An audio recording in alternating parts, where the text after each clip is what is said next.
성경 스바냐 3장 19절의 말씀입니다. 스바냐 3장 19절 말씀을 우리 함께 읽겠습니다. 이것은 하나님의 말씀입니다. 그때 내가 너를 괴롭게 하는 자를 다 벌하고 저는 자를 구하고 쫓겨난 자를 모으며 온 세상에서 수욕받는 자에게 칭찬과 명성을 얻게 하리라.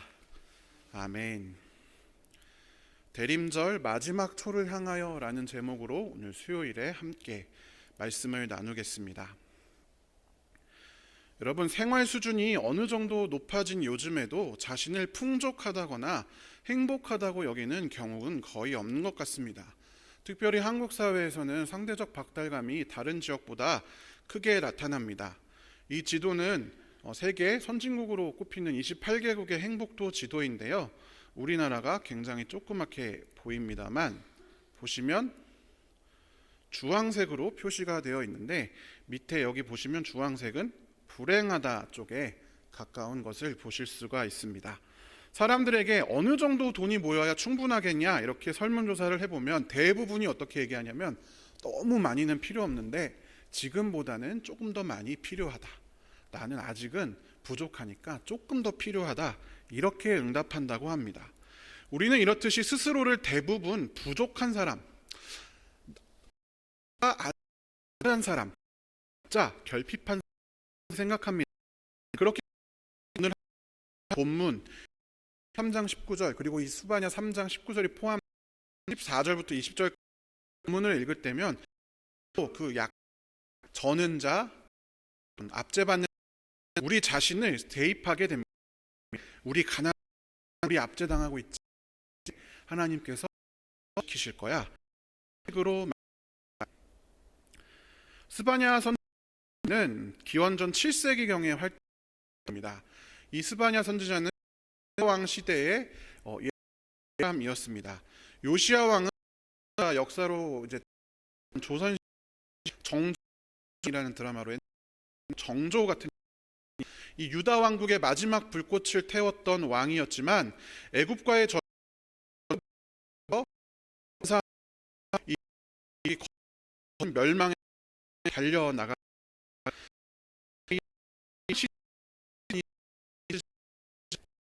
이 이후에 에게 제 이들을 합니다. 여호 하나님의 그 나라만 두개 나 그래서 선지자 선지 이렇기도 합니다. 스바냐 3장 10 후에 찾아와의 날면 모든 자들이 다 회복될 것이다. 하는 그러다. 종말의 날이 그것이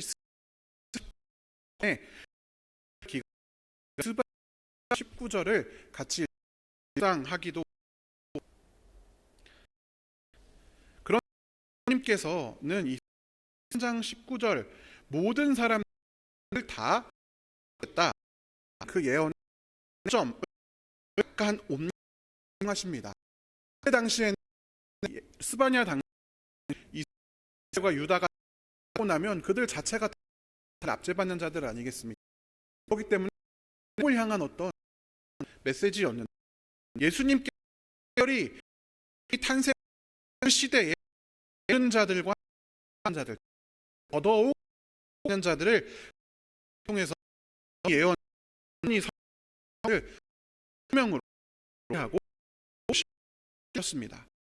여러분, 사람들이 자기를 부족한 사람 이렇게 예전에 살았던 사람들은 스스로를 저는 자들, 압제받는 자들, 그래서 뭔가 구원이 필요한 자들 이렇게 생각했습니다. 왜 그럴까요? 당대의 유다 왕국은 로마 제국의 통치 아래에 있었습니다. 그 이전에 역사를 또 살펴보면 바벨론으로 포로로 잡혀갔다가 귀환을 하게 되죠. 그리고 겨우 이제 예루살렘 성과 성전을 세웁니다.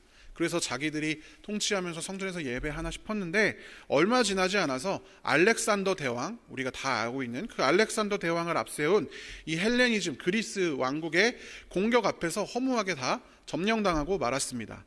알렉산더가 죽은 뒤에는 알렉산더의 뒤를 이어서 4명의 장군들이 제국을 이제 분할을 했는데 그 중에 셀레우코스라고 하는 왕이 이 왕조가 이 유대 지역을 다스리게 되었습니다.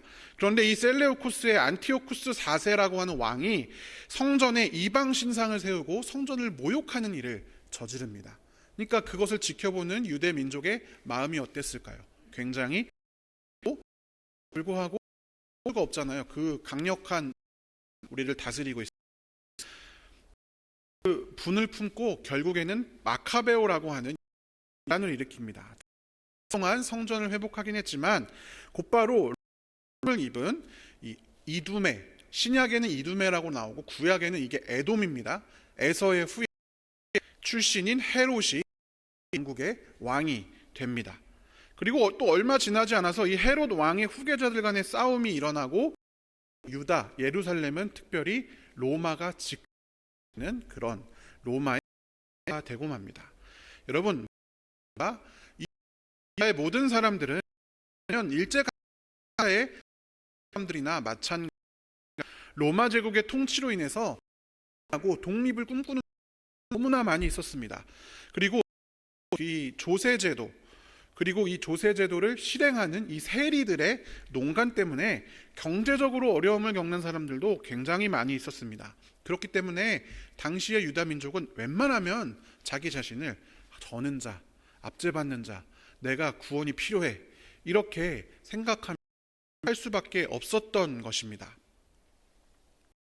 그러나 예수님은요, 이 예언을 유다 민족 전체보다 더 앞서서 예수님께서 가운데에서도 가장 바깥에 있는 사람들, 가장 사회의 변두리, 가장 끝에까지 밀려난 사람들에게 적용하여 해석하십니다. 그렇게 핍박받고 저는 자라고 생각할 수밖에 없는 유다 민족에서도 가장 바깥에 있는 사람들에게 찾아가신 것입니다. 우리 성경 두 구절을 함께 읽어보겠습니다.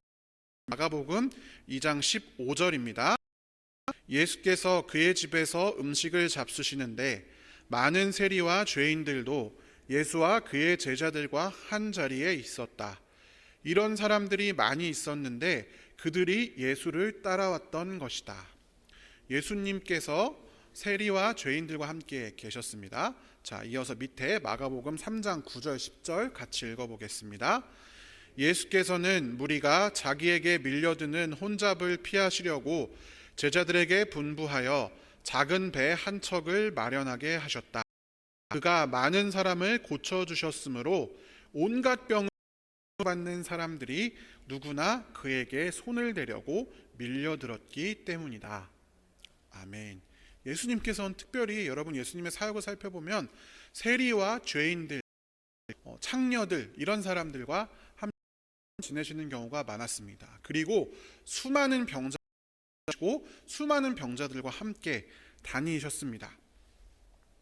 눈이 먼 맹인들, 다리를 저는 사람들, 중풍병자들, 귀신 들린 사람들, 혈루증을 앓는 사람들, 문둥병자들 이런 여러분 병자들은 여러분 그나마 당시 사람들이 생각했을 때는 저런 병자들 나랑은 좀 다르네 이런 거부감은 있을지언정 그래도 로마에 붙는다거나 심리적으로 저 아주 나쁜 것들 이렇게 생각은 안 하게 되잖아요. 그냥 병자, 뭔가 더러운 사람들 이렇게만 생각하지 그 사람들을 악하다 이렇게 생각하진 않는데 성전의 정결 규례 때문에 성전에 아예 들어갈 수도 없고 희생제사에도 참여할 수 없는 그런 병자들의 친구가 된 것까지는 어쨌든 유대인들 입장에서 물론 그것도 어렵고 사실 말도 안 되지만 받아들일 수 있다고 쳐도 예수님께서 자신의 삶을 통해서 보여준 사랑과 섬김의 대상에 세리들, 죄인들, 창녀들이 포함되었다는 사실이 다소 놀랍게 다가옵니다. 그때 당시 사람들도 그랬습니다. 왜냐하면 여러분 세리와 창녀는 어떤 사람들이냐면 중요한 공통점이 하나 있는데 그것은 무엇이냐? 로마 당시의 군인들과 어떤 식으로든지 관계를 맺고 있었다라는 것입니다. 세리들은 로마 황제를 위해서 혹은 로마 황제를 대신해서 로마 황제의 이름으로 세금을 같은 유대인들에게 징수했습니다. 그것도 감당할 수 없을 만큼 무거운 세금이요. 그리고 창녀들은 조금은 조심스러운 얘기일 수 있습니다만 로마 군대가 당시에 거기가 유대가 고향이 아니잖아요. 가까운 데라고 해도 시리아, 멀리서는 이탈리아 이런 데서 막 와가지고 유다에 주둔하면서 지내고 있는데 이 군인들의 성적인 욕구를 해방하기 위한 어떤 그런 방법으로 군 기지 근처에 창녀들이 항상 있었다라는 것입니다. 그러니까 이 창녀들의 주 수입의 대상 그리고 자기가 기댈 언덕은 로마 군인들이었던 것입니다. 그리고 이들은 세리 그리고 창녀들은 자신들의 생존을 위해서 스스로 로마인들과의 관계를 맺는 것을 스스로 선택한 사람들이었습니다. 살아남기 위해서 자기 자신이 일부러 먼저 배척받고 사회의 변두리로 걸어갈 수밖에 없었다라는 것입니다. 그렇기 때문에 모두에게 미움을 받았습니다.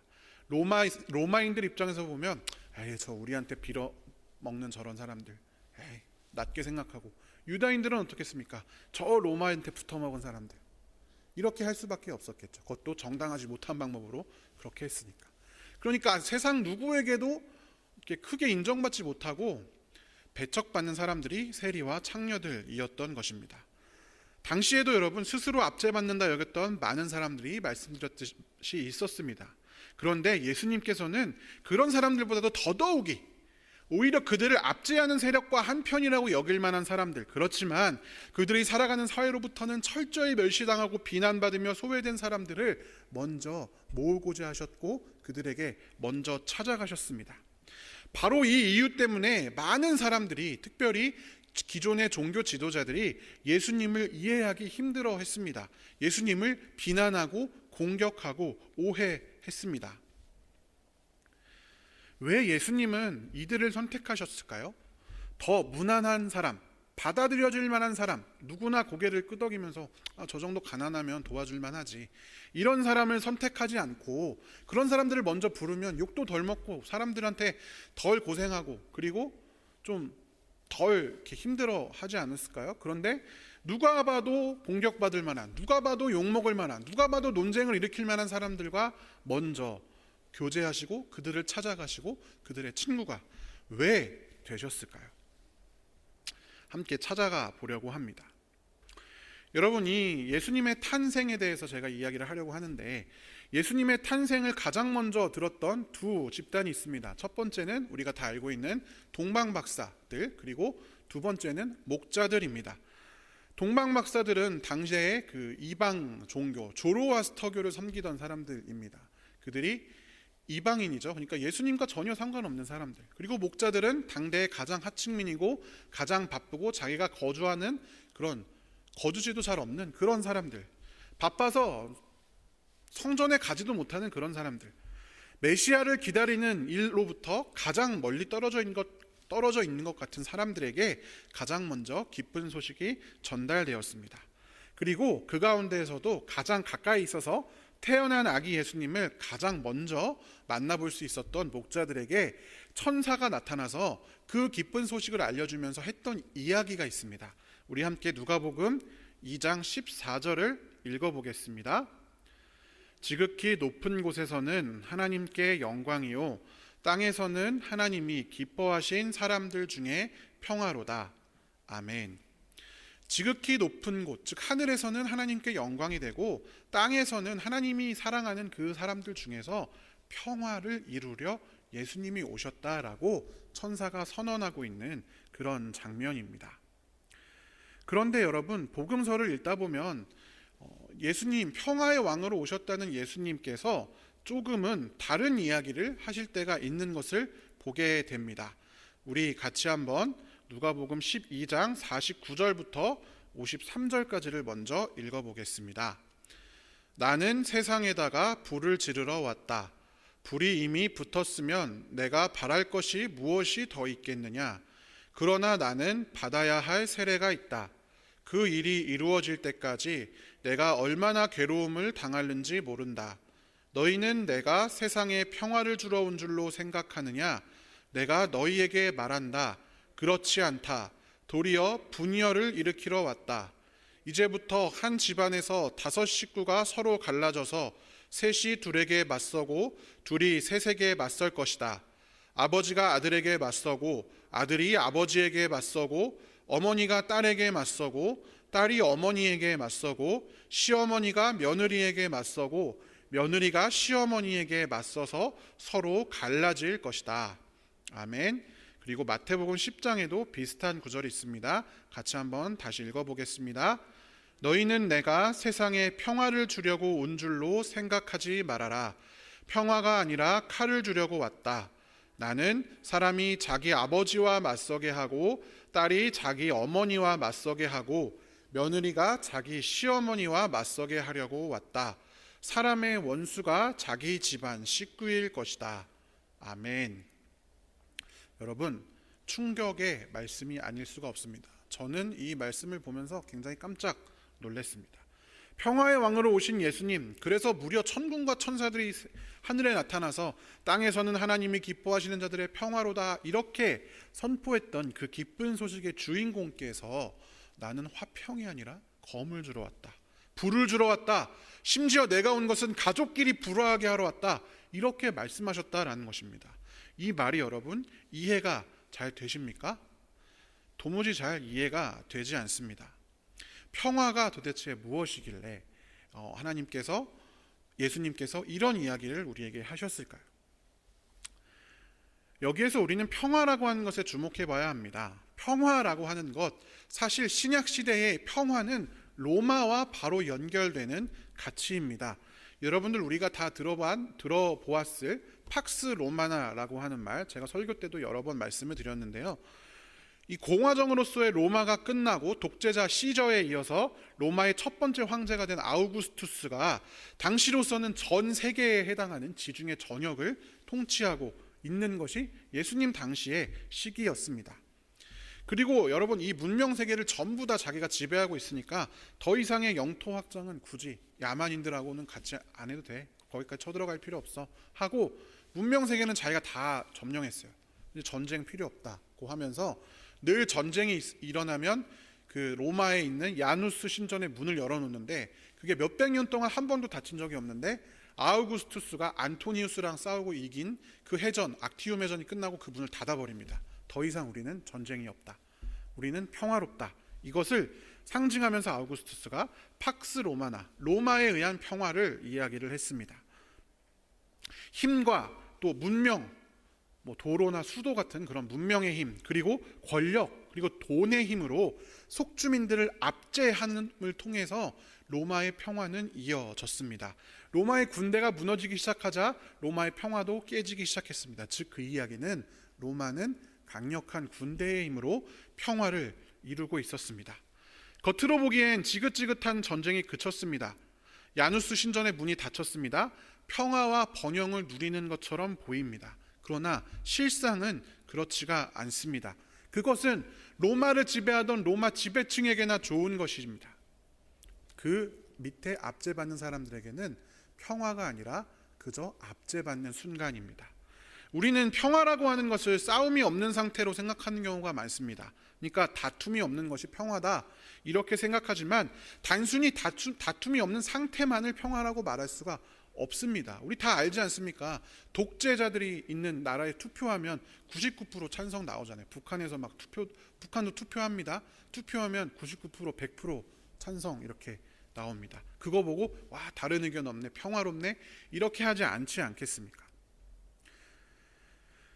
진정한 평화는 무엇이냐면 그 평화를 누릴 수 있는 모든 사람들이 아무도 압제받지 않고 기쁨 가운데 있는 것, 평온함과 화목함 가운데 있는 것이 진정한 평화입니다. 평화를 이루는 관계자가 모두 기쁨 가운데 있는 것이 바로 진정한 평화입니다.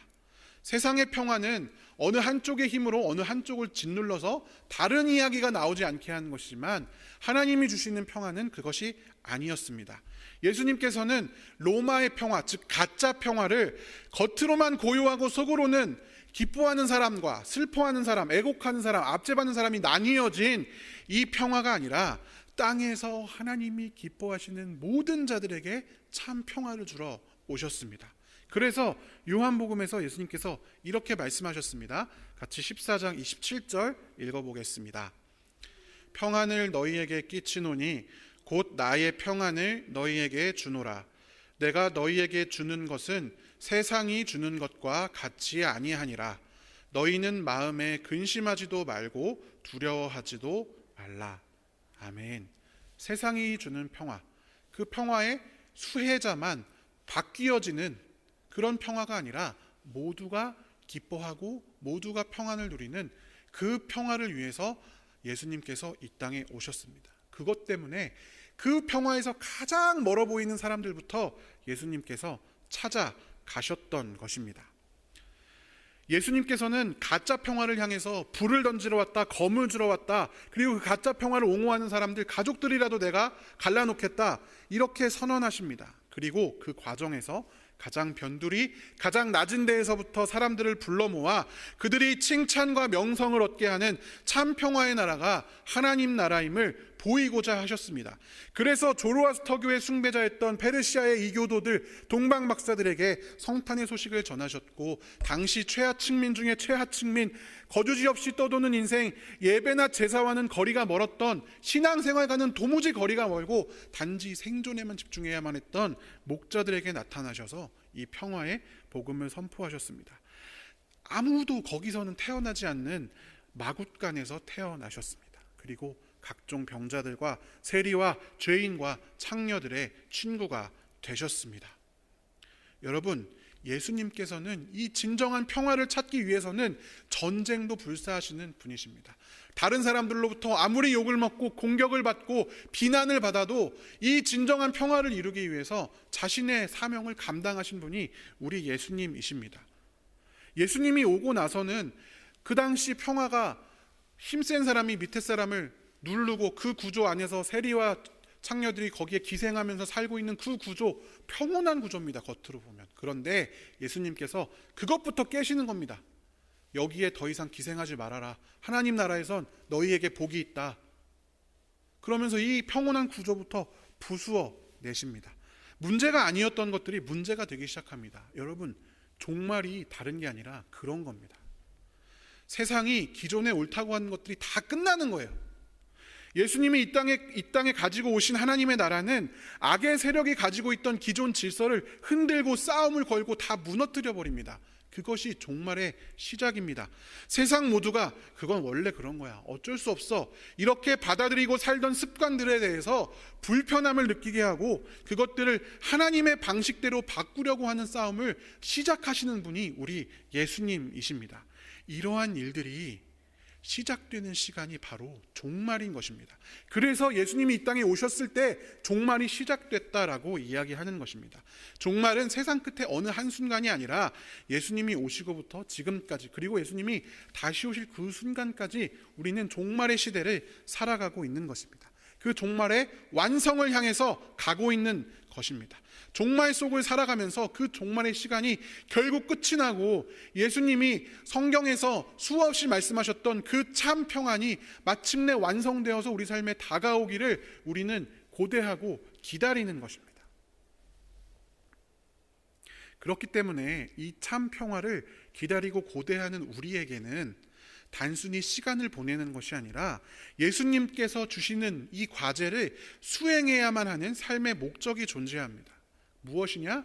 예수님이 이 땅에 오셔서 그렇게 살다 가신 것처럼 우리도 세상의 변두리로 찾아가서 그들에게 빛을 전하는 것입니다. 저는 자들을 구원하시고 쫓겨난 자들을 모으시는 하나님, 우리도 여전히 저는 자이고 또한 구원이 필요한 자들입니다. 우리는 하나님 앞에 그럴 때마다 엎드리고, 또한 그때마다 하나님께서는 우리를 또다시 구원하시고 또 구원하십니다. 그런데 여러분, 저는 것, 쫓겨나는 것, 그것이 우리의 독점이 아니라는 것을 반드시 알아야만 합니다.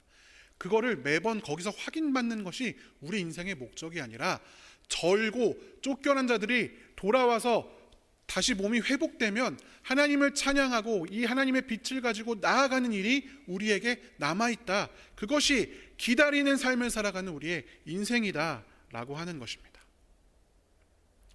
여전히 예수님께서는 사회의 변두리에서 그 가장 끝자리에서 아슬아슬하게 매달려 있는 자들을 찾고 계십니다. 때로는 유대인들이 세리나 죄인이나 창녀들을 보면서 저런 나쁜 놈들 이렇게 생각했던 것처럼 우리가 보기에 그들을 멸시할 만하고 비난할 만하고 정죄할 만하고 배척할 만한 사람들일지도 모르겠습니다. 그런데 이 성탄의 기쁜 소식을 기다리고 있는 우리들은 예수님께서 하신 바로 그 일, 사람들은 비난하고 욕하고 실망하고 정죄하지만 우리는 그 변두리에 있는 사람들, 잊혀진 사람들, 세상 끝에 매달려서 간신히 발버둥 치고 있는 그 사람들을 찾아서 위로하라, 내 백성을 위로하라 명령하신 그 명령을 쫓아 나아가야만 하는 것입니다. 사랑하는 성도 여러분, 대림절의 기간이 성탄절이면 끝납니다. 이제 기쁜 성탄절이 우리를 기다리고 있습니다. 4개의 기다림의 촛불 한가운데서 환하게 빛나고 있는 마지막 5번째 초는 예수 그리스도의 초입니다. 예수님께서 빛나는 시간이 바로 성탄절입니다. 예수님은 우리에게 빛으로 오셨기 때문입니다. 우리 요한복음 1장 1절부터 4절까지를 같이 한번 읽어보겠습니다. 태초에 말씀이 계시니라. 이 말씀이 하나님과 함께 계셨으니 이 말씀은 곧 하나님이시니라. 그가 태초에 하나님과 함께 계셨고 만물이 그로 말미암아 지은 바 되었으니 지은 것이 하나도 그가 없이는 된 것이 없느니라. 그 안에 생명이 있었으니 이 생명은 사람들의 빛이라. 아멘. 여러분, 이것이 우리가 그토록 기다리는 예수님입니다. 생명이 있었는데 그 생명이 사람들의 빛이라. 이것이 예수 그리스도입니다. 그리고 그 예수님께서는 사도 바울을 통해 우리에게 이렇게 말씀하십니다. 에베소서 5장 8절을 같이 한번 읽어보겠습니다. 너희가 전에는 어둠이더니 이제는 주 안에서 빛이라. 빛의 자녀들처럼 행하라. 아멘. 예수님께서도 빛이고 우리도 빛이십니다. 그렇게 부르셨기 때문입니다. 그것을 위해서 이 땅에서 가장 어두운 곳에서부터 사람들을 불러 모아 그 빛을 밝히신 예수님의 그 십자가의 은혜가 우리에게 비추어졌기 때문에 우리는 빛이 되었고 빛의 자녀들처럼 행해야 하는 의무가 생겨난 것입니다. 사랑하는 성도 여러분, 빛은 어두운 곳에 있을 때 그 의미를 다합니다. 어두운 곳을 비추어야 그곳이 밝아집니다. 그 빛을 들고 어두운 곳으로 가야 됩니다. 촛불을 들고. 기다리는 삶을 살아가는 우리, 어두움을 향해 빛을 들고 나아가는 귀한 성도들이 되시기를 간절히 축원합니다. 우리의 존재가, 우리가 향하는 그 지점이, 우리의 삶의 목적이 나를 위한 것이 아니라 그저 여기 머물러서 여기가 좋사오니 말하는 것이 아니라 어두운 곳을 향해 하나님께서 주신 그 빛의 소망을 가지고 나아가 어두운 곳을 비추는 그런 우리 귀한 성도들 되시기를 주님의 이름으로 축원합니다. 함께 기도하겠습니다. 사랑의 하나님, 감사합니다. 어둠 가운데 있는 우리에게 찾아오셔서 주의 빛을 밝혀주시고 그 빛을 또한 우리에게 전달해 주셔서 우리를 빛이라 하시고 또한 빛의 자녀들처럼 행하라 말씀하여 주시니 감사합니다. 하나님, 우리도 저는 자였고 우리도 압제받는 자들이지만 우리보다 더 저는 자들, 더 압제받는 자들, 더 고통 가운데 있는 자들, 악한 것에 복무하는 것처럼 보이지만 실제로는 거기서 벗어나고 싶어서 마음으로는 울부짖고 있는 그 귀한 영혼들을 우리가 하나님의 눈으로 바라볼 수 있도록 인도하여 주시옵소서. 우리들만의 세계, 우리들만의 성탄, 우리만 기뻐하는 그런 성탄이 아니라 예수님께서 그러셨듯이 가장 먼 곳에서부터 사람들을 불러 모아 저는 자들과 압제받는 자들과 연약한 자들과 병자들과 세리와 죄인과 창녀들을 불러 모아 그들이 칭찬과 명성을 얻게 하는 그 예수님의 사역을 우리가 따라 살 수 있는 기다리는 삶을 살아가는 우리가 되게 하여 주시옵소서. 그래서 이 땅에 이루어질 하나님의 나라를 미리 맛보고 또한 완성될 하나님 나라를 더욱 기대할 수 있는 우리가 되게 하여 주시옵소서. 하나님, 이제 우리가 더 많은 것들을 기도하고 돌아가고자 합니다. 주님, 우리의 기도를 연락하여 주시고 또한 우리의 입술과 마음을 주님께서 주장하여 주셔서 하나님 뜻에 합한 기도를 드릴 수 있도록 인도하여 주시옵소서. 감사드리며 살아계신 예수님의 이름으로 기도합니다. 아멘.